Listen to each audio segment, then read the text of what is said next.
ਵਾਹਿਗੁਰੂ जी का खालसा वाहिगुरू जी की फतेह। TV84 ਦੇ ਸਾਰੇ ਦਰਸ਼ਕ ਤੇ ਸਰੋਤੇ ਜਿਹੜੇ ਇਸ ਵਕਤ ਸਾਡੇ ਨਾਲ ਨਾਰਥ ਅਮਰੀਕਾ ਦੇ ਵਿੱਚੋਂ ਜੁੜੇ ਹੋਏ ਆ ਜਾਂ ਫਿਰ ਸੋਸ਼ਲ ਮੀਡੀਆ ਦੇ ਰਾਹੀਂ ਸਾਨੂੰ ਦੁਨੀਆ ਭਰ ਦੇ ਵਿੱਚ ਦੇਖ ਰਹੇ ਆ, ਉਹਨਾਂ ਸਾਰਿਆਂ ਦਾ ਮੈਂ ਅਮਰਵੀਰ ਸਿੰਘ ਅੱਜ ਇਸ ਪ੍ਰੋਗਰਾਮ ਦੇ ਵਿੱਚ ਤਹਿ ਦਿਲੋਂ ਸਵਾਗਤ ਕਰਦਾ।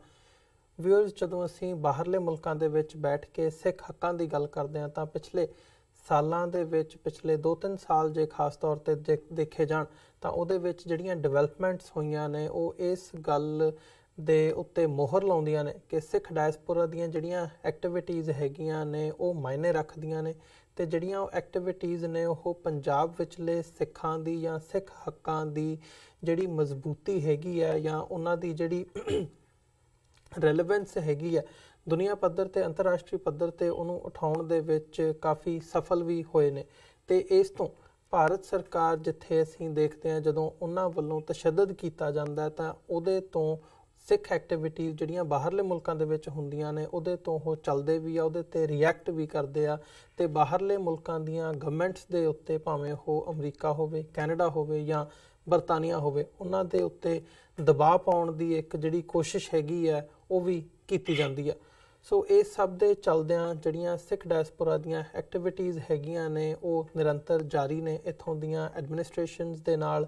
ਤੇ ਖਾਸ ਤੌਰ ਤੇ ਜਦੋਂ ਅਸੀਂ ਯੂਨਾਈਟਿਡ ਨੇਸ਼ਨਸ ਦੇ ਨਾਲ ਗੱਲ ਕਰਦੇ ਹਾਂ ਤਾਂ ਹਜੇ ਤੱਕ ਕੋਈ ਉੱਦਾਂ ਦਾ ਮਾਧਿਅਮ ਨਹੀਂ ਬਣ ਸਕਿਆ ਗੱਲਬਾਤ ਦਾ ਜਾਂ ਅਦਰਵਾਈਜ਼ ਜੇ ਅਸੀਂ ਕਹਿਣਾ ਹੋਵੇ, ਪਰ ਟਾਈਮ ਟੂ ਟਾਈਮ ਜਿਹੜੇ ਮੈਮੋਰੈਂਡਮਸ ਹੈਗੇ ਨੇ ਜਾਂ ਚਿੱਠੀਆਂ ਹੈਗੀਆਂ ਨੇ ਉਹ ਯੂਨਾਈਟਿਡ ਨੇਸ਼ਨਸ ਨੂੰ ਲਿਖੀਆਂ ਵੀ ਜਾਂਦੀਆਂ ਨੇ, ਯੂਨਾਈਟਿਡ ਨੇਸ਼ਨਸ ਤੱਕ ਪਹੁੰਚ ਵੀ ਕੀਤੀ ਜਾਂਦੀ ਹੈ ਸਿੱਖਾਂ ਦੇ ਜਿਹੜੇ ਮਸਲੇ ਹੈਗੇ ਆ ਉਹਨਾਂ ਨੂੰ ਅੰਤਰਰਾਸ਼ਟਰੀ ਪੱਧਰ ਤੇ ਉਠਾਉਣ ਦੇ ਲਈ।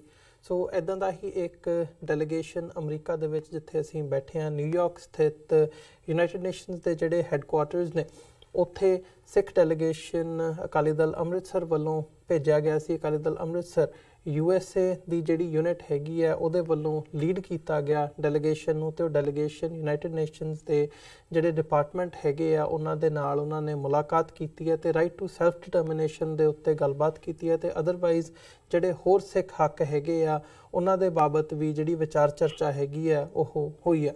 ਸੋ ਇਹ ਸਾਰੇ ਪਾਰਟ ਨੂੰ ਮੁੱਖ ਰੱਖਦਿਆਂ ਹੋਇਆਂ ਅੱਜ ਅਸੀਂ ਗੱਲਬਾਤ ਕਰਾਂਗੇ ਕਿ ਇਸ ਡੈਲੀਗੇਸ਼ਨ ਦੀ ਜਿਹੜੀ UN ਦੇ ਹਾਇਰ ਅਫੀਸ਼ੀਅਲਸ ਦੇ ਨਾਲ ਮੀਟਿੰਗ ਹੋਈ ਹੈ ਉਹਦੇ ਵਿੱਚ ਕਿਹੜੀ ਗੱਲਬਾਤ ਡਿਸਕਸ ਹੋਈ ਹੈ ਤੇ ਇਹਦੀ ਇੰਪੋਰਟੈਂਸ ਕੀ ਹੈਗੀ ਹੈ ਜਦੋਂ ਅਸੀਂ ਬਾਹਰਲੇ ਮੁਲਕਾਂ ਦੇ ਵਿੱਚ ਬੈਠ ਕੇ ਅੰਤਰਰਾਸ਼ਟਰੀ ਪੱਧਰ ਤੇ ਸਿੱਖ ਹੱਕਾਂ ਦੀ ਗੱਲ ਕਰਦੇ ਹਾਂ। ਸੋ ਇਹ ਸਾਰੀ ਗੱਲਬਾਤ ਦੇ ਲਈ ਅੱਜ ਸਾਡੇ ਨਾਲ ਅਕਾਲੀ ਦਲ ਅੰਮ੍ਰਿਤਸਰ USA ਦੇ ਜਿਹੜੇ ਕਨਵੀਨਰ ਹੈਗੇ ਆ ਸਰਦਾਰ ਬੂਟਾ ਸਿੰਘ ਖੜੌਦ ਸਾਡੇ ਨਾਲ ਨਿਊ ਜਰਸੀ ਤੋਂ ਫੋਨ ਲਾਈਨ ਤੇ ਬਣੇ ਨੇ। ਆਓ ਉਹਨਾਂ ਨਾਲ ਮਿਲ ਕੇ ਅੱਜ ਦੀ ਵਿਚਾਰ ਚਰਚਾ ਦੀ ਸ਼ੁਰੂਆਤ ਕਰਦੇ ਹਾਂ। ਜੀ ਬੂਟਾ ਸਿੰਘ ਜੀ, ਤੁਹਾਡਾ ਸਵਾਗਤ ਹੈ। ਵਾਹਿਗੁਰੂ ਜੀ ਕਾ ਖਾਲਸਾ ਵਾਹਿਗੁਰੂ ਜੀ ਕੀ ਫਤਿਹ ਜੀ। ਬੂਟਾ ਸਿੰਘ ਜੀ, ਸਭ ਤੋਂ ਪਹਿਲਾਂ ਤਾਂ ਮੈਂ ਇਸ ਜਿਹੜੀ ਇਹ ਮੀਟਿੰਗ ਹੋਈ ਹੈਗੀ ਹੈ ਤੁਹਾਡੀ ਇਹਦੇ ਵੇਰਵੇ ਹੀ ਤੁਹਾਡੇ ਕੋਲੋਂ ਜਾਣਨਾ ਚਾਹੂੰਗਾ। ਕੀ ਗੱਲਬਾਤ ਹੋਈ ਹੈ ਜਾਂ ਕੀ ਡਿਮਾਂਡਸ ਮੰਗਾਂ ਜਾਂ ਮੈਮੋਰੈਂਡਮ ਲੈ ਕੇ ਤੁਸੀਂ ਯੂਨਾਈਟਿਡ ਨੇਸ਼ਨਸ ਦੇ ਹਾਇਰ ਅਫੀਸ਼ੀਅਲਸ ਨੂੰ ਮਿਲੇ ਹੋ? ਸਰਦਾਰ ਅਮਰਜੀਤ ਸਿੰਘ ਜੀ, ਮੈਂ ਸਭ ਤੋਂ ਪਹਿਲਾਂ ਧੰਨਵਾਦੀ ਹਾਂ ਟੈਲੀਵਿਜ਼ਨ ਦੀ ਛੋੜ ਦਾ ਜਿਹੜੇ ਸਾਰੀ ਇਸ ਚੀਜ਼ ਨੂੰ ਰਿਕਾਰਡ ਕਰਕੇ ਸੰਗਤ ਤੱਕ ਪਹੁੰਚਾ ਰਹੇ ਨੇ। ਬੇਸਿਕਲੀ ਸ਼੍ਰੋਮਣੀ ਅਕਾਲੀ ਦਲ ਅੰਮ੍ਰਿਤਸਰ ਵੱਲੋਂ ਪਿਛਲੇ ਸਾਲ ਵਿਸਾਖੀ ਦੇ ਉੱਤੇ ਇੱਕ ਪ੍ਰੋਟੈਸਟ ਵੀ ਅਮਨ ਤਰੀਕੇ ਦੇ ਨਾਲ ਕੀਤਾ ਗਿਆ ਸੀ ਯੂਨਾਈਟਿਡ ਨੇਸ਼ਨ ਦੇ ਵਿੱਚ, ਜਦੋਂ ਕਿ ਗਵਰਨਮੈਂਟ ਆਫ ਇੰਡੀਆ ਵੱਲੋਂ ਇਹ ਦੁਨੀਆ ਨੂੰ ਦੱਸਿਆ ਜਾ ਰਿਹਾ ਸੀ ਕਿ ਡਾਕਟਰ ਭੀਮ ਰਾਓ ਜਿਹੜਾ ਆ ਜਾਂ ਉਹਦੇ ਫਾਲੋਅਰ ਆ ਉਹਨਾਂ ਦੀ ਪੂਰੀ ਟੇਕ ਕੇਅਰ ਇੰਡੀਆ ਦੇ ਵਿੱਚ ਕੀਤੀ ਜਾਂਦੀ ਆ। ਉਦੋਂ ਵੀ ਸ਼੍ਰੋਮਣੀ ਅਕਾਲੀ ਦਲ ਅੰਮ੍ਰਿਤਸਰ ਦੇ ਜਿਹੜੇ ਨੁਮਾਇੰਦੇ ਆ ਉਹ ਯੂਨਾਈਟਿਡ ਨੇਸ਼ਨ ਦੇ ਵਿੱਚ ਪਹੁੰਚ ਕੇ ਉਹਨਾਂ ਨੇ ਪੀਸਫੁਲ ਪ੍ਰੋਟੈਸਟ ਕੀਤਾ ਸੀ। ਉਹ ਤੋਂ ਬਾਅਦ 18 ਦਸੰਬਰ ਨੂੰ 2018 ਨੂੰ ਸਾਡੀ ਜਿਹੜੇ ਇੱਥੇ ਡਾਇਰੈਕਟਰ ਨੇ ਜਿਹੜੇ ਸ਼ੁੱਧ ਨੇ ਇੱਥੇ ਹੋਏ ਇੱਥੋਂ ਦਾ ਹੈੱਡਕੁਆਰਟਰ ਜਿਹੜਾ ਸਾਡਾ ਨਿਊਯਾਰਕ ਉਹਦੇ ਹਿਊਮਨ ਰਾਈਟਸ ਦੇ ਹੈੱਡ ਨੇ ਜੀ, ਉਹਨਾਂ ਦੇ ਨਾਲ ਸਾਡੇ ਦਫ਼ਤਰ ਦੀ ਮੀਟਿੰਗ ਹੋਈ ਸੀ ਜਿਹਨਾਂ ਦੇ ਵਿੱਚ ਭੁਪਿੰਦਰ ਸਿੰਘ ਜਿਹੜੇ ਸਾਡੇ ਰਿਪਰੈਜ਼ੈਂਟੇਟਿਵ ਨੇ ਜਿਹੜੇ UN ਨੂੰ ਰਿਪਰੈਜ਼ੈਂਟ ਕਰਦੇ ਆ ਅਕਾਲੀ ਦਲ ਅੰਮ੍ਰਿਤਸਰ ਵੱਲੋਂ, ਦਾਸ ਖੁਦ, ਬੂਟਾ ਸਿੰਘ ਖੜੌਦ, ਸਰਜੀਤ ਸਿੰਘ ਕਨਾਰ, ਸਰਬਜੀਤ ਸਿੰਘ ਤੇ ਅਮਨਦੀਪ ਸਿੰਘ, ਸਾਡਾ 5 ਜਣਿਆਂ ਦਾ ਡੈਲੀਗੇਟ ਮਿਲਿਆ ਸੀ ਉਹਨਾਂ ਨੂੰ ਜੀ। ਬਹੁਤ ਲੰਬੀਆਂ ਚੌੜੀਆਂ ਗੱਲਾਂ ਹਿਊਮਨ ਰਾਈਟਸ ਵਾਲਿਆਂ ਨਾਲ ਵੀ ਹੋਈਆਂ। ਫਿਰ ਉਹਨਾਂ ਨੇ ਸਾਨੂੰ ਸੁਜੈਸਟ ਕੀਤਾ, ਉਹਨਾਂ ਨੇ ਸਾਡੀ ਗੱਲ ਸਾਰੀ ਸਮਝੀ ਬੜੇ ਧਿਆਨ ਦੇ ਨਾਲ ਜੀ। ਉਹਨਾਂ ਨੇ ਸਾਡੀ ਗੱਲ ਜਿੱਥੇ ਅਸੀਂ ਸਾਡੇ ਬੰਦੀ ਸਿੱਖਾਂ ਦੀ ਗੱਲ, ਜੈਨੋਸਾਈਡ ਦੀ ਗੱਲ ਤੇ ਜਿੱਥੇ ਸਾਡੇ ਨਾਲ ਸੈਕੰਡ ਜੈਨੋਸਾਈਡ ਜਿਹੜਾ ਨਸ਼ਿਆਂ ਦਾ ਸਿੰਥੈਟਿਕ ਨਸ਼ਿਆਂ ਦਾ ਕੀਤਾ ਜਾ ਰਿਹਾ ਉਹ ਸਾਰੀਆਂ ਗੱਲਾਂ ਬਾਤਾਂ ਹੋਈਆਂ ਜੀ। ਫਿਰ ਜਿਹੜੀਆਂ ਤਾਂ ਉਹਨਾਂ ਦੇ ਸੁਣਨ ਵਾਲੀਆਂ ਸੀ ਉਹਨਾਂ ਨੇ ਕਿਹਾ ਵੀ ਇਹ ਜਿਹੜੀਆਂ ਹਿਊਮਨ ਮਨੁੱਖੀ ਅਧਿਕਾਰਾਂ ਦੀ ਗੱਲਬਾਤ ਹੈ, ਅਸੀਂ ਸਾਰੀ ਤੁਹਾਡੀ ਜੁਨੇਵਾ ਦੇ ਵਿੱਚ ਭੇਜ ਰਹੇ ਹਾਂ। ਉਹ ਤੋਂ ਬਾਅਦ ਜਿਹੜੀਆਂ ਤੁਹਾਡੀਆਂ ਬਾਕੀ ਗੱਲਾਂ ਨੇ ਇਹ ਤੁਹਾਨੂੰ ਪੋਲੀਟੀਕਲ ਅਫੇਅਰ ਕਮੇਟੀ ਦੇ ਨਾਲ ਕਰਨੀਆਂ ਪੈਣੀਆਂ। ਤੇ ਉਹਨਾਂ ਨੇ ਸਾਡਾ ਸਾਥ ਇੰਨਾ ਦਿੱਤਾ ਕਿ ਉਹਨਾਂ ਨੇ ਇਸ ਅਪੁਆਇੰਟਮੈਂਟ ਨੂੰ ਬਣਾਉਣ ਦੇ ਵਿੱਚ ਵੀ ਸਾਡਾ ਬਹੁਤ ਸਾਥ ਦਿੱਤਾ ਪੋਲੀਟੀਕਲ ਅਫੇਅਰ ਕਮੇਟੀ ਦੇ ਨਾਲ। ਪਿਛਲੇ ਸੋਮਵਾਰ ਜਿਹੜਾ ਲੰਘ ਕੇ ਗਿਆ ਤੇ ਸਾਡੀ ਪੋਲੀਟੀਕਲ ਅਫੇਅਰ ਕਮੇਟੀ ਦੀ ਨਾਲ ਮੀਟਿੰਗ ਹੋਈ ਸੀ, ਜਿਹਦੇ ਵਿੱਚ ਸਾਡੇ ਭੁਪਿੰਦਰ ਸਿੰਘ ਜਿਹੜੇ ਯੂਐਨ ਵਿੱਚ ਸਾਡੀ ਨੁਮਾਇੰਦਗੀ ਕਰਦੇ ਆ ਪਾਰਟੀ ਦੀ, ਭਾਈ ਜੋਗਾ ਸਿੰਘ ਜਿਹੜੇ ਸਾਡੇ ਪ੍ਰਧਾਨ ਨੇ ਇੱਥੋਂ ਨਿਊ ਜਰਸੀ ਤੋਂ ਸਾਡੇ ਜੂਨੀਅਰ ਦੇ ਦਾਸ ਜੀ। ਸੋ ਪੋਲੀਟੀਕਲ ਅਫੇਅਰ ਕਮੇਟੀ ਦੇ ਨਾਲ ਅਸੀਂ ਸਾਰਾ ਜਿਹੜਾ ਔਨ ਦਾ ਰਿਕਾਰਡ ਉਹਨੂੰ ਦਿੱਤਾ, ਜਿਹੜੇ ਕੰਗਰੈਸ਼ਨਲ ਰੈਕਡ ਸੀ ਉਹ ਵੀ ਅਸੀਂ ਨਾਲ ਲਾਏ ਨੇ ਸਾਰੇ। ਸੋ ਅਸੀਂ ਸਾਰਾ ਜਿਹੜਾ ਮਤਲਬ ਡੈਲੀਗੇਸ਼ਨ ਨੇ ਨਿਊਯਾਰਕ ਦੇ ਹੈੱਡਕੁਆਟਰ ਵਿਖੇ ਡਿਪਾਰਟਮੈਂਟ ਆਫ ਪੋਲੀਟੀਕਲ ਅਫੇਅਰ ਦੇ ਜਿਹੜੀ ਸੀਨੀਅਰ ਮੈਂਬਰ ਦੇ ਨਾਲ ਭਾਰਤ ਸਰਕਾਰ ਅਤੇ ਸੂਬਾ ਸਰਕਾਰ ਵੱਲੋਂ ਜਿਹੜੀ ਲਗਾਤਾਰ ਮਨੁੱਖੀ ਅਧਿਕਾਰਾਂ ਦਾ ਘਾਣ ਦੀ ਕਹਾਣੀ ਦੱਸੀ ਕਿ ਉਹ ਸਿੱਖਾਂ ਦੀ ਖੁਦ ਮੁਖਤਿਆਰੀ ਦੀ ਲਹਿਰ ਨੂੰ ਕਿਵੇਂ ਰੋਕ ਰਹੇ ਨੇ।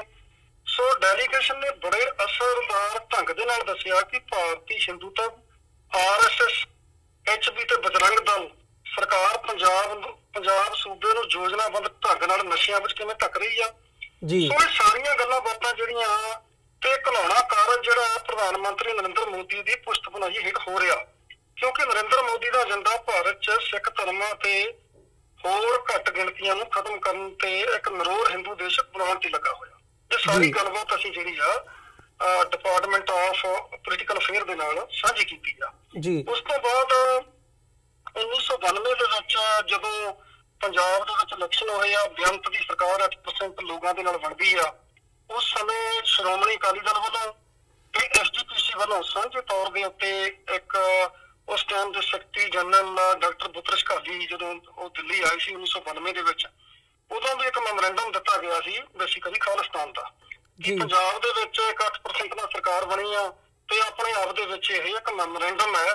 ਅਸੀਂ ਉਹ ਵੀ ਸਬਮਿਟ ਕੀਤਾ ਉਦੋਂ ਪੋਲੀਟੀਕਲ ਅਫੇਅਰ ਕਮੇਟੀ ਨੂੰ, ਜਿਹਦੇ ਉੱਤੇ ਸਰਦਾਰ ਸਿਮਰਨਜੀਤ ਸਿੰਘ ਮਾਨ ਉਹਨਾਂ ਦੇ ਸਾਈਨ ਨੇ, ਪ੍ਰਕਾਸ਼ ਸਿੰਘ ਬਾਦਲ ਦੇ ਸਾਈਨ ਨੇ, ਗੁਰਚਰਨ ਸਿੰਘ ਟੌਹੜਾ ਦੇ ਸਾਈਨ ਨੇ, ਇੱਕ ਸੁਖਵੀਰ ਸਿੰਘ ਨੇ ਉਹਨਾਂ ਦੇ ਸਾਈਨ ਨੇ, ਹਰਚਰਨ ਸਿੰਘ, ਰਜਿੰਦਰ ਸਿੰਘ ਮੋਗਾ, ਇੰਦਰਪਾਲ ਸਿੰਘ, ਇਹਨਾਂ ਸਾਰਿਆਂ ਦੇ ਸਾਈਨ ਨੇ ਉਹਦੇ ਉੱਤੇ।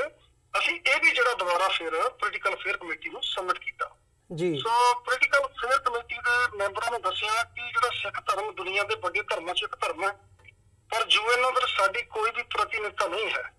ਇਸ ਲਈ ਸਿੱਖ ਕਮਿਊਨਿਟੀ ਵਿੱਚੋਂ ਕੋਈ ਇਹੋ ਜਿਹੀ ਕਮੇਟੀ ਸਥਾਪਿਤ ਕਰਕੇ ਉਸ ਨੂੰ ਮਾਨਤਾ ਦਿੱਤੀ ਜਾਵੇ ਜੋ ਸਿੱਖਾਂ ਦੀ ਆਜ਼ਾਦੀ ਦੀ ਲਹਿਰ ਜਾਂ ਸਿੱਖਾਂ ਦੀ ਰਾਜਨੀਤਿਕ, ਸਮਾਜਿਕ, ਅਰਥਚਾਰਕ ਤੇ ਸੱਭਿਆਚਾਰਕ ਮੁੱਦਿਆਂ ਨੂੰ UN ਦੇ ਧਿਆਨ ਵਿੱਚ ਲਿਆ ਸਕੇ, ਜਿਸ ਤਰ੍ਹਾਂ ਕਸ਼ਮੀਰੀ ਤੇ ਫਲਸਤੀਨੀ ਕਰ ਰਹੇ ਨੇ।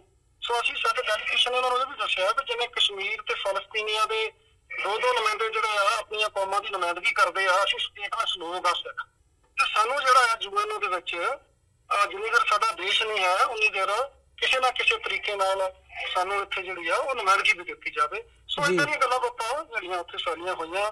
ਫਿਰ ਬੰਦੀ ਸਿੰਘਾਂ ਦੇ ਮੁੱਦੇ ਦੇ ਉੱਤੇ ਵੀ ਸਾਰੀ ਖੁੱਲ੍ਹ ਕੇ ਗੱਲ ਹੋਈ ਕਿ ਕਿਵੇਂ ਜਿਹੜੇ ਉਹ ਇੱਕ ਫਰੀਡਮ, ਆਜ਼ਾਦੀ ਦੇ ਫਰੀਡਮ ਫਾਈਟਰ ਨੇ, ਉਹਨਾਂ ਨੂੰ 25-25, 30 ਸਾਲ ਤੋਂ ਇੱਕ ਤਾਜ਼ਾ ਕਾਨੂੰਨ ਆ ਜਿਹੜਾ ਇੰਡੀਆ 'ਚ ਖਤਮ ਵੀ ਹੋ ਚੁੱਕਾ, ਉਹਦੇ ਅਧੀਨ ਅੱਜ ਵੀ ਉਹਨਾਂ ਨੂੰ ਅੰਦਰ ਬੰਦ ਕੀਤਾ ਹੋਇਆ। ਸਾਰੀਆਂ ਮਤਲਬ ਮੋਟੀਆਂ ਉਹਨਾਂ ਦੇ ਨਾਲ ਗੱਲਾਂ ਬਾਤਾਂ ਹੋਈਆਂ ਨੇ ਜੀ। ਬੂਟਾ ਸਿੰਘ ਜੀ, ਜਿਵੇਂ ਅਸੀਂ ਭਾਰਤ ਦੇ ਵਿੱਚ ਦੇਖਦੇ ਹਾਂ, ਅਸੀਂ ਜਦੋਂ ਸਿੱਖ ਹੱਕਾਂ ਦੀ ਗੱਲ ਕਰਦੇ ਹਾਂ ਤਾਂ ਉਹਦੇ ਵਿੱਚ ਇੱਕ ਮੇਜਰ ਮੰਗ ਹੁੰਦੀ ਹੈ ਕਿ ਸਿੱਖਾਂ ਦੀ ਵੱਖਰੀ ਹੋਂਦ ਹੈਗੀ ਹੈ, ਆਪਣੀ ਵੱਖਰੀ ਇੱਕ ਆਈਡੈਂਟੀਟੀ ਹੈਗੀ ਹੈ, ਜਿਹਦੇ 'ਤੇ ਸਟਰਗਲ, ਜਿਹੜੀ ਅਜੋਕੀ ਸਟਰਗਲ ਹੈਗੀ ਹੈ, ਅਜੋਕਾ ਜਿਹੜਾ ਸੰਘਰਸ਼ ਹੈਗਾ ਉਹ ਰਿਲਾਈ ਕਰਦਾ। ਭਾਰਤ ਦਾ ਜਿਹੜਾ ਸੰਵਿਧਾਨ ਹੈ ਉਹਦੀ ਧਾਰਾ 25B ਸਿੱਖਾਂ ਨੂੰ ਕੇਸਾਧਾਰੀ ਹਿੰਦੂ ਦੱਸਦੀ ਹੈ, ਹਿੰਦੂ ਧਰਮ ਦਾ ਇੱਕ ਅੰਗ ਦੱਸਦੀ ਹੈ। ਅਤੇ ਅੱਜ ਜਦੋਂ ਅਸੀਂ RSS ਜਾਂ ਹਿੰਦੂਤਵਾ ਫੋਰਸਿਸ ਦੀ ਗੱਲ ਕਰਦੇ ਹਾਂ, ਉਹਨਾਂ ਦਾ ਸਾਰਾ ਜ਼ੋਰ ਲੱਗਾ ਹੁੰਦਾ ਕਿ ਕਿਵੇਂ ਸਿੱਖੀਜ਼ਮ ਨੂੰ ਹਿੰਦੂਇਜ਼ਮ ਦਾ ਜਾਂ ਹਿੰਦੂਤਵਾ ਦਾ ਇੱਕ ਅੰਗ ਹੀ ਬਣਾਇਆ ਜਾਵੇ ਜਾਂ ਉਹਨੂੰ ਉਸੇ ਹਿਸਾਬ ਨਾਲ ਜਿਹੜੀ ਉਹਦੀ ਪੇਸ਼ਕਾਰੀ ਹੈਗੀ ਹੈ ਉਹ ਕੀਤੀ ਜਾਂਦੀ ਹੈ। ਸੋ ਇੱਥੇ ਬੈਠ ਕੇ ਕਿੰਨਾ ਕੁ ਇੰਪੋਰਟੈਂਟ ਸਮਝਦੇ ਹੋ ਇਹ ਜਿਹੜੀਆਂ ਐਕਟੀਵਿਟੀਜ਼ ਹੈਗੀਆਂ ਨੇ ਜਾਂ ਯੂਨਾਈਟਿਡ ਨੇਸ਼ਨਸ ਦੇ ਨਾਲ ਜਾਂ ਅਦਰਵਾਈਜ਼ ਇਹ ਗੱਲਬਾਤ ਨੂੰ ਅੱਗੇ ਤੋਰਨਾ, ਕਿੰਨਾ ਕੁ ਇਹਦੀ ਅਹਿਮੀਅਤ ਕੀ ਹੈਗੀ ਹੈ ਜਦੋਂ ਅਸੀਂ ਇਸ ਐਂਗਲ ਤੋਂ ਦੇਖਦੇ ਹਾਂ? ਦੇਖੋ, ਮੈਂ ਤੁਹਾਡੇ ਧਿਆਨ 'ਚ ਲਿਆਉਣਾ ਚਾਹੁੰਦਾ, ਕਮਿੰਗ ਟਿਊਜ਼ਡੇ ਸਾਡੀ ਜੈਨੋਸਾਈਡ ਪ੍ਰੀਵੈਂਸ਼ਨ ਵਾਲਿਆਂ ਦੇ ਨਾਲ ਵੀ ਜਿਹੜੀ ਸਿਟਿੰਗ ਹੋ ਰਹੀ ਆ ਟਿਊਜ਼ਡੇ ਨੂੰ। ਉਹ ਤੋਂ ਬਾਅਦ ਅਸੀਂ ਯੂਨਾਈਟਿਡ ਨੇਸ਼ਨ ਦੀ 3rd ਤੇ 4th ਕਮੇਟੀ ਨੂੰ ਵੀ ਅਪਰੋਚ ਕਰ ਰਹੇ ਹਾਂ, ਜਿਹਦੇ ਵਿੱਚ ਐਕਸਟਰਨਲ ਤੇ internal right to self determination ਦੀ ਗੱਲ ਹੁੰਦੀ ਆ। ਸੋ ਮੈਂ ਸਮਝਦਾ, ਮੈਂ ਸਿੱਖਾਂ ਨੂੰ ਵਧਾਈ ਦਿੰਦਾ, ਜਿੰਨੀਆਂ ਵੀ ਸਿੱਖਾਂ ਦੀਆਂ ਜਥੇਬੰਦੀਆਂ ਨੇ ਉਹ ਇਹ ਸਿੱਖੀ ਨੇ ਜਿਹੜੇ ਇੰਡੀਆ ਦੇ ਸਾਹਮਣੇ ਇਸ ਵੇਲੇ ਰੋੜਾ ਨੇ, ਨਹੀਂ ਤਾਂ ਇਹ ਤਾਂ ਸਵੇਰ ਨੂੰ ਹਿੰਦੂ ਨੇਸ਼ਨ ਬਣਾ ਦੇਣ ਇੰਡੀਆ ਨੂੰ। ਇਹ ਸਿੱਖੀ ਆ, ਆਪਣੀ ਕੌਮ ਹੈ ਜਿਨ੍ਹਾਂ ਨੇ ਇੰਡੀਆ ਗਵਰਨਮੈਂਟ ਦੇ ਪੂਰੇ ਚਿੱਪ ਪਾਏ ਹੋਏ ਨੇ। ਭਾਵੇਂ ਸਾਡੇ ਕੋਲ ਸਪੀਚ ਨਹੀਂ ਹੈਗੀ ਔਰ ਅਸੀਂ ਧੱਕੇ ਨਹੀਂ ਬੈਠੇ ਹੈਗੇ, ਅਸੀਂ ਲੱਗੇ ਹੋਏ ਇਹਨਾਂ ਦੇ ਮਗਰ। ਇੱਕ ਦਿਨ ਜ਼ਰੂਰ ਸਾਡਾ ਨੇਸ਼ਨ ਬਣੂਗਾ। ਔਰ ਮੈਂ ਸਮਝਦਾ ਕਿ ਸਿੱਖਾਂ ਦੀ ਬਹੁਤ ਵੱਡੀ ਹਿੰਮਤ ਹੈ। ਗਵਰਨਮੈਂਟ ਆਫ ਇੰਡੀਆ ਸਮਝਦੀ ਆ ਕਿ ਸਿੱਖਾਂ ਨੇ ਕਦੇ ਵੀ ਕੋਈ ਮੌਕਾ ਖਾਲੀ ਜਾਣ ਨਹੀਂ ਦਿੱਤਾ। ਸੋ ਅਗਲੀਆਂ ਮੀਟਿੰਗਾਂ ਜਿਹੜੀਆਂ ਯੂਨਾਈਟਿਡ ਨੇਸ਼ਨ ਦੇ ਨਾਲ ਸ਼੍ਰੋਮਣੀ ਅਕਾਲੀ ਦਲ ਅੰਮ੍ਰਿਤਸਰ ਸਾਰੀਆਂ ਅਟੈਂਡ ਕਰ ਰਹੀ ਆ, ਕਿਉਂਕਿ ਸ਼੍ਰੋਮਣੀ ਅਕਾਲੀ ਦਲ ਅੰਮ੍ਰਿਤਸਰ ਜਿਹੜੀ ਇੱਕ ਜਥੇਬੰਦੀ ਆ ਉਹ ਪੰਜਾਬ ਦੀ ਧਰਤੀ ਤੇ ਖਾਲਿਸਤਾਨ ਦੀ ਧਰਤੀ ਤੇ ਕੰਮ ਕਰਦੀ ਆ। ਔਰ ਯੂਨਾਈਟਿਡ ਨੇਸ਼ਨ ਦੇ ਧਿਆਨ ਦੇ ਵਿੱਚ ਆ ਸਾਰੀ ਗੱਲ ਵੀ ਕਿਹੜੀ ਜਥੇਬੰਦੀ ਜਿਹੜੀ ਪੰਜਾਬ ਦੇ ਵਿੱਚ ਜ਼ਮੀਨੀ ਲੈਵਲ ਦੇ ਉੱਤੇ ਕੰਮ ਕਰਦੀ। ਸੋ ਇਹ ਸਾਰੀਆਂ ਗੱਲਾਂ ਬਾਤਾਂ ਉਹਨਾਂ ਦੇ ਨਾਲ ਹੋਈਆਂ ਸਾਡੀਆਂ ਜਿਹੜੀਆਂ ਤੁਸੀਂ ਕੀਤੀਆਂ ਨੇ ਜੀ। ਸੋ ਬੂਟਾ ਸਿੰਘ ਜੀ, ਤੁਹਾਨੂੰ ਨਹੀਂ ਲੱਗਦਾ ਵੀ ਜਿਹੜੀ ਇਹ ਗੱਲਬਾਤ ਹੈਗੀ ਹੈ, ਜੇ ਇੱਕ ਜਥੇਬੰਦੀ ਇਹਨੂੰ ਲੀਡ ਕਰਨ ਦੀ ਥਾਂ ਦੇ ਉੱਤੇ ਸਾਰਿਆਂ ਦਾ ਕੋਈ ਸਾਂਝਾ ਜਿਹੜਾ ਪਲੇਟਫਾਰਮ ਹੈਗਾ ਉਸ ਦੇ ਉੱਪਰੋਂ ਇਹ ਜਿਹੜੀ ਗੱਲ ਹੈਗੀ ਹੈ, ਖਾਸ ਤੌਰ 'ਤੇ ਜਦੋਂ ਅਸੀਂ ਯੂਨਾਈਟਿਡ ਨੇਸ਼ਨਸ ਨਾਲ ਗੱਲ ਕਰਨ ਦੀ ਮੰਗ ਕਰਦੇ ਹਾਂ ਜਾਂ ਉਹਨਾਂ ਨਾਲ ਗੱਲਬਾਤ ਤੋਰਨ ਦੀ ਅੱਗੇ ਲਾਈਨ ਸ਼ੁਰੂ ਹੁੰਦੀ ਹੈ, ਤਾਂ ਉਹਦੇ ਵਿੱਚ ਇੰਟੈਲੈਕਚੁਅਲਸ ਦਾ ਹੋਣਾ, ਉਹਦੇ ਵਿੱਚ ਐਡਵਾਈਜ਼ਰੀ ਦਾ ਹੋਣਾ ਬਹੁਤ ਜ਼ਰੂਰੀ ਹੈ। ਸੋ ਜੇ ਸਾਰਿਆਂ ਨੂੰ ਨਾਲ ਲੈ ਕੇ ਚੱਲਿਆ ਜਾਵੇ ਉਹ ਜ਼ਿਆਦਾ ਬਿਹਤਰ ਨਹੀਂ ਹੋਵੇਗਾ? ਹਾਂ, ਮੇਰਾ ਖਿਆਲ ਹੈ ਜੀ ਕੋਈ ਇਹੋ ਜਿਹਾ ਮਾਹੌਲ ਅਗਰ ਪੰਥ ਦੇ ਜ਼ਿੰਮੇਵਾਰ ਲੋਕ ਬਣਾਉਣ ਤੇ ਅਸੀਂ ਸਹਿਮਤ ਹੋਵਾਂਗੇ ਤੇ ਨਾਲ ਕੰਮ ਕਰਨ ਨੂੰ ਤਿਆਰ ਹਾਂ ਇਸ ਮਸਲੇ ਦੇ ਉੱਤੇ। ਬੇਸਿਕਲੀ ਅਸੀਂ ਜਿਹੜਾ ਵੀ ਮੈਮੋਰੈਂਡਮ ਜਾਂ ਕੋਈ ਕਾਗਜ਼ ਪੱਤਰ ਉੱਥੇ ਦੇ ਕੇ ਆਏ ਉਹ ਪੂਰੀ ਰਿਸਰਚ ਕਰਕੇ ਉਹ ਪੂਰੇ ਧਿਆਨ ਨਾਲ ਘੋਖ ਕੇ ਹੀ ਉੱਥੇ ਮਤਲਬ ਦਰਜ ਕੀਤਾ ਗਿਆ ਪਾਰਟੀ ਨਾਲ ਸਲਾਹ ਕਰਨ ਤੋਂ ਬਾਅਦ ਜੀ। ਤੇ ਇਸ ਵਕਤ ਜਿੱਥੇ ਅਸੀਂ ਇਹ ਬਾਹਰਲੇ ਸਿੱਖਾਂ ਦੀ ਐਕਟੀਵਿਟੀਜ਼ ਦੇ ਉੱਤੇ ਗੱਲਬਾਤ ਕਰ ਰਹੇ ਹਾਂ, ਉੱਥੇ ਹੀ ਮੈਂ ਥੋੜ੍ਹੀ ਜਿਹੀ ਜਿਹੜੀ ਗੱਲਬਾਤ ਹੈਗੀ ਆ ਉਹਦਾ ਰੁੱਖ ਹੁਣ ਪੰਜਾਬ ਦੇ ਵੱਲ ਨੂੰ ਕਰਨਾ ਚਾਹੂੰਗਾ। ਪੰਜਾਬ ਦੇ ਵਿੱਚ ਜਿੱਦਾਂ ਦਾ ਮਾਹੌਲ ਹੁਣ ਬਣਿਆ ਹੋਇਆ ਤੇ ਖਾਸ ਤੌਰ 'ਤੇ ਜਿਹੜੀਆਂ ਚੋਣਾਂ ਆ ਰਹੀਆਂ ਨੇ ਉਹਨੂੰ ਮੁੱਖ ਰੱਖਦਿਆਂ ਹੋਇਆਂ, ਤਾਂ ਕੀ ਸਮਝਦੇ ਹੋ ਬਰਗਾੜੀ ਮੋਰਚੇ ਦੇ ਵਿੱਚੋਂ ਇੱਕ ਜਿਹੜੀ ਆਸ ਹੈਗੀ ਹੈ ਉਹ ਬੱਝੀ ਸੀ? ਕੌਮ ਜਿਹੜੀ ਹੈਗੀ ਹੈ, ਬਾਹਰਲੇ ਸਿੱਖ ਵੀ ਉਸ ਵੱਲ ਨੂੰ ਦੇਖ ਰਹੇ ਸੀ, ਪਰ ਜਿਵੇਂ ਬਰਗਾੜੀ ਮੋਰਚੇ ਦੀ ਸਮਾਪਤੀ ਕੀਤੀ ਗਈ ਤੇ ਫਿਰ ਦੂਜਾ ਫੇਜ਼ ਸ਼ੁਰੂ ਕਰਨ ਦੀ ਗੱਲ ਕੀਤੀ ਗਈ, ਫਿਰ ਉਹ ਤੋਂ ਬਾਅਦ ਜਿਹੜੇ ਆਪੋ ਧਾੜ ਜਿਹਨੂੰ ਅਸੀਂ ਕਹਿ ਸਕਦੇ ਹਾਂ ਕਿ ਜਥੇਦਾਰ ਦਾਦੂਵਾਲ ਦਾ ਹੋਰ ਬਿਆਨ ਆ ਗਿਆ, ਅਜਨਾਲਾ ਸਾਹਿਬ ਦਾ ਹੋਰ ਬਿਆਨ ਆ ਗਿਆ, ਤੇ ਫਿਰ ਉਹ ਤੋਂ ਬਾਅਦ ਜਥੇਦਾਰ ਹਵਾਰਾ ਨੇ ਇਵੈਂਚੁਅਲੀ ਨਵੀਂ ਜਿਹੜੀ ਕਮੇਟੀ ਹੈਗੀ ਹੈ ਉਹ ਥਾਪ ਦਿੱਤੀ ਹੈ। ਇਸ ਬਾਬਤ ਕੀ ਕਹਿਣਾ ਚਾਹੋਗੇ? ਕੀ ਸਮਝਦੇ ਹੋ ਕਿ ਜਿਹੜੀ ਉਹ ਆਸ ਸੀ, ਆਸ ਦੀ ਇੱਕ ਕਿਰਨ ਨਜ਼ਰ ਆਈ ਸੀ ਬਰਗਾੜੀ ਮੋਰਚੇ ਦੇ ਵਿੱਚੋਂ, ਉਹ ਹੁਣ ਧੁੰਦਲੀ ਜਿਹੀ ਜਾਪਦੀ ਹੈ? ਹਾਂ, ਦੇਖੋ ਮੈਂ ਤੁਹਾਡੀ ਇਸ ਗੱਲ ਨਾਲ ਸਹਿਮਤ ਹਾਂ, ਪਰ ਜਦੋਂ ਤੁਸੀਂ ਉਹਨਾਂ ਦੇ ਨਾਲ ਗੱਲ ਕਰੋਗੇ ਤਾਂ ਉਹ ਤੁਹਾਨੂੰ ਇਹ ਜ਼ਰੂਰ ਕਹਿੰਦੇ ਨੇ ਕਿ ਜਿੰਨੇ ਵੀ 70 ਸਾਲ 'ਚ ਮੋਰਚੇ ਲੱਗੇ ਨੇ ਸਿੱਖਾਂ ਨੇ ਲਾਏ ਨੇ ਜੀ, ਇਸ ਮੋਰਚੇ ਦੇ ਵਿੱਚ ਨਾ ਤਾਂ ਕਿਸੇ ਦੇ ਸੋਟੀ ਲੱਗੀ, ਨਾ ਕਿਸੇ ਦਾ ਕੋਈ ਜਾਨੀ ਮਾਲੀ ਨੁਕਸਾਨ ਹੋਇਆ, ਪਰ ਇਹਦੇ ਵਿੱਚ ਇਹ ਤਾਂ ਦਾਦੂਵਾਲ ਸਾਹਿਬ ਵੀ ਮੰਨਦੇ ਨੇ ਕਿ ਇਹਦੇ ਵਿੱਚ ਪ੍ਰਾਪਤੀਆਂ ਬਹੁਤ ਹੋਈਆਂ ਪਰ ਜਲਦੀ ਕਰ ਦਿੱਤੀ। ਇਹ ਤਾਂ ਹੁਣ ਉਹੀ ਦੱਸ ਸਕਦੇ ਨੇ ਦਾਦੂਵਾਲ ਸਾਹਿਬ ਵੀ, ਕਿਉਂਕਿ ਜਿੱਦਣ ਮੋਰਚੇ ਦੀ ਸਮਾਪਤੀ ਹੁੰਦੀ ਹੈ ਉਹਨਾਂ ਦੇ ਕੋਲ ਤਾਂ ਸਟੇਜ ਹੈ, ਉਹੀ ਸਾਰਾ ਪਿੜ ਬੰਦੇ ਨੇ, ਦੂਸਰੇ ਦਿਨ ਉਹਨਾਂ ਦੀ ਹੋਰ ਸਟੇਟਮੈਂਟ ਹੋ ਜਾਂਦੀ ਆ। ਸੋ ਮੇਰਾ ਖਿਆਲ ਹੈ ਕਿ ਕੌਮ ਦੇ ਵਿੱਚ ਆਪੋ ਤਾਂ ਬਹੁਤ ਹੋ ਗਈ ਆ, ਨਿਰਾਸ਼ਾ ਆ। ਸੋ ਜਿਹੜੀ 5 ਮੈਂਬਰੀ ਕਮੇਟੀ ਵੀ ਬਣਾਈ ਆ, ਮੈਂ ਸਮਝਦਾ ਸੀ ਕਿ ਇਹਨਾਂ ਤਿੰਨਾਂ ਜਥੇਦਾਰਾਂ ਦੇ ਨਾਲ 2 ਮੈਂਬਰ ਹੋਰ ਲਾ ਕੇ ਤਾਂ 5 ਮੈਂਬਰੀ ਬਣਾਈ ਜਾਂਦੀ। ਮੇਰਾ ਖਿਆਲ ਹੈ ਉਹ ਜ਼ਿਆਦਾ ਇਫੈਕਟਿਵ ਹੋਰ ਵੀ ਹੁੰਦੀ, ਜਿਹੜੇ ਕੋਈ ਮਤਭੇਦ ਇਹਨਾਂ ਦੇ ਵੀ ਖਤਮ ਹੋ ਜਾਂਦੇ, 2 ਬੰਦੇ ਹੋਰ ਸਾਂਝੇ ਤੌਰ ਤੇ ਲਾ ਦਿੱਤੇ ਜਾਂਦੇ। ਮੇਰਾ ਆਪਣਾ ਮਤਲਬ ਸੁਝਾਅ ਆ, ਜਿੱਥੇ ਤੁਸੀਂ ਕੌਮ ਦਾ ਫਿਕਰਮੰਦੀ ਰੱਖਦੇ ਹੋ ਉੱਥੇ 19 ਮੈਂ ਰੱਖਦਾ। ਸੋ ਕਿ ਕੌਮ ਦਾ ਕੁਝ ਬਣੇ, ਕੌਮ ਦੇ ਵਿੱਚ ਆਪੋ ਤਾਈ ਬਾਹਰ ਵੀ ਬਹੁਤ ਹੈ ਤੇ ਪੰਜਾਬ 'ਚ ਵੀ ਬਹੁਤ ਹੈ। ਇਹ ਸਾਨੂੰ ਗੁਰੂ ਸਮਤ ਬਖਸ਼ੇ ਤਾਂ ਕਿ ਸਾਡੀ ਕੌਮ ਦੀ ਜਿਹੜੀ ਸ਼ਕਤੀ ਇੱਕ ਜਗ੍ਹਾ ਤੇ ਇਕੱਠੀ ਹੋਵੇ, ਤਾਂ ਹੀ ਅਸੀਂ ਕੋਈ ਸਰਕਾਰਾਂ ਤੋਂ ਲੈ ਸਕਦੇ ਹਾਂ, ਤਾਂ ਹੀ ਅਸੀਂ ਆਪਣੇ ਨੇਸ਼ਨ ਦੀ ਗੱਲ ਤੋਰ ਸਕਦੇ ਹਾਂ। ਜਿੰਨੀ ਦੇਰ ਸਾਡੀ ਸ਼ਕਤੀ ਨਹੀਂ ਇਕੱਠੀ ਹੁੰਦੀ ਉਨੀ ਦੇਰ ਅਸੀਂ ਜਿਹੜੇ ਖੁਆਰ ਹੋਵਾਂਗੇ। ਸੋ ਅਜੇ ਵੀ ਮੇਰਾ ਖਿਆਲ ਹੈ ਵੀ ਅਜੇ ਵੀ ਕੁਝ ਨਹੀਂ ਵਿਗੜਿਆ, ਅਜੇ ਵੀ ਨਵਾਂ ਪ੍ਰੋਗਰਾਮ ਦਿੱਤਾ ਜਾ ਸਕਦਾ। ਜਿਹੜੀਆਂ ਪ੍ਰਾਪਤੀਆਂ ਹੋਈਆਂ ਉਹ ਠੀਕ ਹੈ, ਜਿਹੜੀਆਂ ਰਹਿੰਦੀਆਂ ਉਹ ਲੈਣ ਵਾਸਤੇ ਸਾਨੂੰ ਜਿਹੜਾ ਏਕਤਾ ਦੀ ਗੱਲ ਬਹੁਤ ਜ਼ਰੂਰੀ ਆ, ਆਪੋ ਤਾਂ ਛੱਡ ਕੇ ਚੱਲਣਾ ਪਊਗਾ ਜੀ। ਨਹੀਂ, ਜੇ ਗੱਲ ਕਰਨੀ ਹੋਵੇ ਤੁਸੀਂ ਉਹ ਜਿਹੜੇ ਆਗੂ ਹੈਗੇ ਆ ਬਰਗਾੜੀ ਮੋਰਚੇ ਦੇ, ਉਹਨਾਂ ਦੇ ਨਾਲ ਤੁਸੀਂ ਇਨ ਟੱਚ ਵੀ ਹੁੰਦੇ ਹੋ, ਉਹਨੂੰ ਲੀਡ ਕਰਨ ਦੇ ਲਈ ਤੁਸੀਂ ਬਾਹਰ ਵੀ ਜਿਹੜੀ ਜਹਿਦ ਹੈਗੀ ਹੈ ਉਹ ਕਰਦੇ ਰਹੇ ਹੋ। ਸੋ ਇਸ ਵਕਤ ਮੌਜੂਦਾ ਸਥਿਤੀ ਕੀ ਹੈਗੀ ਹੈ ਜੇ ਗਰਾਊਂਡ ਲੈਵਲ ਦੇ ਉੱਤੇ ਗੱਲ ਕਰਨੀ ਹੋਵੇ? ਕਿਉਂਕਿ ਨਜ਼ਰ ਕੁਛ ਆ ਨਹੀਂ ਰਿਹਾ, ਮੀਡੀਆ ਦੇ ਵਿੱਚ ਵੀ ਕੁਛ ਖਾਸ ਨਹੀਂ ਨਜ਼ਰ ਆ ਰਿਹਾ, ਤੇ ਜਿਹੜੀ ਇਹ ਸੇਧ ਲੈਣ ਦੀ ਲਾਈਨ ਹੈਗੀ ਹੈ ਉਹ ਕਿੱਧਰ ਨੂੰ ਜਾ ਰਹੀ ਹੈ? ਜਥੇਦਾਰ ਮੰਡ ਵੀ ਇਸ ਵਕਤ ਪਿਛਲੇ ਸਮੇਂ ਦੇ ਵਿੱਚ, ਪਿਛਲੇ ਹਫ਼ਤਿਆਂ ਦੇ ਵਿੱਚ ਜੇ ਦੇਖਣਾ ਹੋਵੇ ਤਾਂ ਉਹ ਚੁੱਪ ਹੀ ਨਜ਼ਰ ਆ ਰਹੇ ਨੇ। ਦੇਖੋ, ਮੇਰੀ ਮੋਰਚੇ ਤੋਂ ਬਾਅਦ ਨਿੱਜੀ ਤੌਰ ਤੇ ਤਾਂ ਮੰਡ ਸਾਹਿਬ ਨਾਲ ਇੱਕ ਵਾਰੀ ਗੱਲ ਹੋਈ ਸੀ, ਉਹ ਤੋਂ ਬਾਅਦ ਮੇਰੀ ਗੱਲ ਨਹੀਂ ਹੋਈ। ਤੇ ਮੇਰਾ ਖਿਆਲ ਕੱਲੇ ਮੰਡ ਸਾਹਿਬ ਨਹੀਂ, ਬਾਕੀ ਦਾਦੂਵਾਲ ਸਾਹਿਬ ਵੀ ਚੁੱਪੇ ਬੈਠੇ ਨੇ। ਉਹ ਤਾਂ ਇਨ ਦਾ ਮੀਨ ਟਾਈਮ ਹਵਾਰਾ ਸਾਹਿਬ ਨੇ ਕਮੇਟੀ ਅਨਾਉਂਸ ਕਰ ਦਿੱਤੀ। ਸੋ ਹੁਣ ਮੈਨੂੰ ਖੁਦ ਇਹਦੇ ਬਾਰੇ ਬਹੁਤਾ ਨਹੀਂ ਪਤਾ ਕਿ ਇਹ ਸਾਰੀ ਕੀ ਇਹਨਾਂ ਦੀ ਮੂਵਮੈਂਟ ਹੈ, ਕਿਵੇਂ ਇਹ ਸਾਰਾ ਇਸ ਚੀਜ਼ ਨੂੰ ਹੈਂਡਲ ਕਰਨਗੇ। ਜੀ ਤਾਂ ਤੁਹਾਨੂੰ ਮੀਡੀਆ ਤੋਂ ਪਤਾ ਲੱਗੂਗਾ। ਮੈਂ ਇਸ ਮਸਲੇ 'ਚ ਕੀਪਨ ਟੱਚ ਨਹੀਂ ਹੈਗਾ ਬਹੁਤਾ ਜੀ। ਤੇ ਜੇ ਅਕਾਲੀ ਦਲ ਅੰਮ੍ਰਿਤਸਰ ਦੀ ਗੱਲ ਕਰਨੀ ਹੋਵੇ ਤੇ ਅਕਾਲੀ ਦਲ ਅੰਮ੍ਰਿਤਸਰ ਦੀ ਇੱਕ ਮੈਂ ਥੋੜ੍ਹਾ ਜਿਹਾ ਉਸੇ ਬਰਗਾੜੀ ਮੋਰਚੇ ਨਾਲ ਵਾਪਸ ਜੋੜ ਕੇ ਗੱਲ ਕਰਾਂ ਕਿ ਇੱਕ ਇਹ ਗੱਲ ਉੱਠੀ ਸੀ ਕਿ ਜਿਹੜੇ ਬਾਕੀ ਸਾਰੇ ਦਲ, ਜਿਹੜੀਆਂ ਸਾਰੀਆਂ ਜਥੇਬੰਦੀਆਂ ਹੈਗੀਆਂ ਨੇ, ਉਹ ਸਾਂਝੇ ਤੌਰ 'ਤੇ ਇੱਕ ਪੋਲੀਟੀਕਲ ਆਊਟਫਿਟ ਵਜੋਂ ਕੰਮ ਕਰਨਗੀਆਂ ਤੇ ਆਉਂਦੀਆਂ ਚੋਣਾਂ ਦੇ ਵਿੱਚ ਸ਼ਮੂਲੀਅਤ ਕਰਨਗੀਆਂ ਇਕਮੁੱਠ ਹੋ ਕੇ। ਤੇ ਉਸੇ ਦਾ ਨਤੀਜਾ ਸੀ ਕਿ ਬਠਿੰਡਾ ਤੇ ਸੰਗਰੂਰ ਜਿਹੜੀਆਂ 2 ਸੀਟਾਂ ਹੈਗੀਆਂ ਨੇ ਉਹ ਅਕਾਲੀ ਦਲ ਅੰਮ੍ਰਿਤਸਰ ਨੂੰ ਉਹ ਹੋਈਆਂ ਸੀ ਵੀ ਠੀਕ ਹੈ ਜੀ, ਇਹਦੇ ਤੇ ਤੁਸੀਂ ਚੋਣ ਲੜੋਗੇ ਤੇ ਬਾਕੀ ਜਿਹੜੀਆਂ ਹੈਗੀਆਂ ਨੇ ਬਾਕੀ ਜਥੇਬੰਦੀਆਂ ਨੂੰ ਉਹ ਕਰਦੀਆਂ ਨਜ਼ਰ ਆਉਣਗੀਆਂ। ਸੋ ਕੀ ਇਸ ਲਾਈਨ ਦੇ ਉੱਤੇ ਹੁਣ ਵੀ ਕੰਮ ਹੋ ਰਿਹਾ ਹੈ? ਹਾਂ, ਦੇਖੋ ਇਸ ਤਰ੍ਹਾਂ ਹੁੰਦਾ ਵੀ ਅਕਾਲੀ ਦਲ ਅੰਮ੍ਰਿਤਸਰ ਦਾ ਦੇਖੋ ਬੜਾ ਕਲੀਅਰ ਹੈ ਕਿ ਉਹ ਸਿੱਖਾਂ ਦੀ ਆਜ਼ਾਦੀ ਤੇ ਖਾਲਿਸਤਾਨ ਦੇ ਮੁੱਦੇ ਦੇ ਉੱਤੇ ਆਪਣੀ ਸਟਰਗਲ ਕੀਤੀ ਉਹਨਾਂ ਨੇ। ਤੇ ਬਾਕੀ ਜਿਹੜੀਆਂ ਜਥੇਬੰਦੀਆਂ ਨੇ ਇਹ ਇਵੇਂ ਇਸ ਤਰ੍ਹਾਂ ਹੁੰਦਾ ਦੇਖੋ ਬਾਕੀ ਜਥੇਬੰਦੀਆਂ ਕੋਈ ਪੰਜਾਬੀ ਏਕਤਾ ਵਾਲਾ ਜਾਂ ਕੋਈ ਅਨੰਦਪੁਰ ਸਾਹਿਬ ਦੇ ਮਤੇ 'ਚ ਆਸਥਾ ਰੱਖਦਾ, ਉਹ ਰੱਖ ਸਕਦਾ। ਇਲੈਕਸ਼ਨ ਜਿਹੜੇ ਆ ਇਕੱਠੇ ਲੜੇ ਜਾ ਸਕਦੇ ਹੁੰਦੇ ਆ ਜੀ। ਦੇਖੋ ਜੇ ਕੋਈ ਪ੍ਰੈਸ ਪੁੱਛਦੀ ਆ, ਪ੍ਰੈਸ ਤਾਂ ਬੜਾ ਕਲੀਅਰ ਆ ਜੀ, ਅਕਾਲੀ ਦਲ ਅੰਮ੍ਰਿਤਸਰ ਦਾ ਆਪਣਾ ਮੁੱਦਾ, ਸਾਡਾ ਆਪਣਾ ਮੁੱਦਾ, ਖਹਿਰੇ ਦਾ ਆਪਣਾ ਮੁੱਦਾ ਤੇ ਬ੍ਰਹਮਪੁਰਾ ਦਾ ਆਪਣਾ ਮੁੱਦਾ। ਜੇ ਉਹਨਾਂ ਲੋਕਾਂ ਨੇ ਇਕੱਠੇ ਹੋਣਾ, ਇਕੱਠੇ ਹੋ ਕੇ ਲੜ ਸਕਦੇ ਨੇ। ਪਰ ਅਕਾਲੀ ਦਲ ਅੰਮ੍ਰਿਤਸਰ ਦਾ ਮੁੱਦਾ ਬੜਾ ਕਲੀਅਰ ਹੈ, ਤੁਹਾਨੂੰ ਵੀ ਪਤਾ ਤੇ ਮੈਨੂੰ ਵੀ ਪਤਾ। ਸੋ ਇਸ ਕਰਕੇ ਮੇਰਾ ਖਿਆਲ ਹੈ ਵੀ ਜੇ ਇਹਨਾਂ ਦੀ ਕੋਈ ਗੱਲਬਾਤ ਇਸ ਤਰ੍ਹਾਂ ਦੀ ਹੋਈ ਆ ਤੇ ਇਹਨਾਂ ਨੂੰ ਬਿਲਕੁਲ ਜਿਹੜਾ ਇਲੈਕਸ਼ਨ ਪ੍ਰੋਸੈਸ ਆ ਉਹ ਇਕੱਠੇ ਹੋ ਕੇ ਲੜਨਾ ਚਾਹੀਦਾ। ਅਗਰ ਸਾਡੇ ਮੈਂਬਰ ਪਾਰਲੀਮੈਂਟ ਦਿੱਲੀ ਜਾਣਗੇ, ਸਾਡੀ ਵੋਇਸ ਬਾਹਰ ਜਾਊਗੀ, ਸਾਡਾ ਕੋਈ ਮੈਂਬਰ ਪਾਰਲੀਮੈਂਟ ਬਾਹਰ ਆਊਗਾ। ਹੁਣ ਸਿਮਰਨਜੀਤ ਸਿੰਘ ਮਾਨ ਜਦੋਂ ਬਤੌਰ ਮੈਂਬਰ ਪਾਰਲੀਮੈਂਟ ਸੀ, ਉਹ ਕੈਨੇਡਾ ਦੇ ਪਾਰਲੀਮੈਂਟ 'ਚ, ਅਮਰੀਕਾ ਦੀ ਮਤਲਬ ਸਟੇਟ ਡਿਪਾਰਟਮੈਂਟ ਦੇ ਵਿੱਚ ਸਾਰੇ ਜਾਂਦੇ ਸੀ ਤੇ ਸਿੱਖਾਂ ਦੀ ਗੱਲ ਕਰਦੇ ਸੀ। ਮੇਰਾ ਖਿਆਲ ਇਹ ਆ ਵੀ ਜਿਹੜੇ ਸਿੱਖਾਂ ਦੇ ਨੁਮਾਇੰਦੇ ਨੇ, ਜਿਹੜੇ ਸਿੱਖਾਂ ਦੀ ਗੱਲ ਕਰਦੇ ਨੇ, ਉਹਨਾਂ ਨੂੰ ਉੱਥੇ ਸ਼ਕਤੀ ਦੇ ਕੇ ਜਿੰਨੀ ਕੁ ਵੀ ਮਿਲਦੀ ਆ ਸਾਨੂੰ ਤੋੜਨਾ ਚਾਹੀਦਾ ਤਾਂ ਕਿ ਉਹ ਦਿੱਲੀ ਦੇ ਪਾਰਲੀਮੈਂਟ 'ਚ ਵੀ ਗੱਲ ਕਰਨ, ਸਿੱਖਾਂ ਤੇ ਹੋ ਰਹੇ ਪੰਜਾਬ ਦੇ ਜ਼ੁਲਮਾਂ ਦੀ ਗੱਲ ਵੀ ਕਰਨ ਤੇ ਬਾਹਰਲੇ ਦੇਸ਼ਾਂ 'ਚ ਵੀ ਆ ਸਕਣ। ਹੁਣ ਸਰਦਾਰ ਸਿਮਰਨਜੀਤ ਸਿੰਘ ਮਾਨ ਦੇ ਉੱਤੇ ਇੰਡੀਅਨ ਸਟੇਟ ਨੇ ਅਮਰੀਕਾ ਦਾ ਵੀਜ਼ਾ ਵੀ ਕੈਂਸਲ ਕਰਾਤਾ, ਉਹਨਾਂ ਦਾ ਕੈਨੇਡਾ ਦਾ ਵੀ ਕਰਾਇਆ ਹੋਇਆ, ਇੰਗਲੈਂਡ ਦਾ ਵੀ ਕਰਾਤਾ ਰੀਸੈਂਟਲੀ। ਸੋ ਅਗਰ ਉਹ ਮੈਂਬਰ ਪਾਰਲੀਮੈਂਟ ਹੋਣਗੇ, ਹੁਣ ਸੰਨ 2002 ਦੇ ਵਿੱਚ ਜਦੋਂ ਰਾਜਪਾਲ ਸਰਕਾਰ ਨੇ ਕਿਹਾ ਸੀ ਜਿਹੜਾ ਕੋਈ ਵੀ ਸਿੱਖ ਸ਼ਰਧਾਲੂ ਆ ਉਹ ਨਨਕਾਣਾ ਸਾਹਿਬ ਨਹੀਂ ਜਾਊਗਾ, ਤੇ ਸਿਮਰਨਜੀਤ ਸਿੰਘ ਮਾਨ ਕੋਲ ਉਸ ਵੇਲੇ ਡਿਪਲੋਮੈਟਿਕ ਪਾਸਪੋਰਟ ਸੀ, ਉਹਨਾਂ ਨੇ ਸਿਰ ਤੇ ਟੈਚੀ ਰੱਖਿਆ ਤੋਂ ਵੱਧ ਟੱਪ ਗਏ। ਜੇ ਤੁਹਾਡੇ ਨੁਮਾਇੰਦੇ ਉੱਥੇ ਹੋਣਗੇ ਸਿੱਖਾਂ ਦੀ ਗੱਲ ਕਰਨ ਵਾਲੇ, ਉਹ ਤਾਂ ਹੀ ਤੁਹਾਡੀ ਇੰਟਰਨੈਸ਼ਨਲੀ ਗੱਲ ਕਰ ਸਕਦੇ ਨੇ।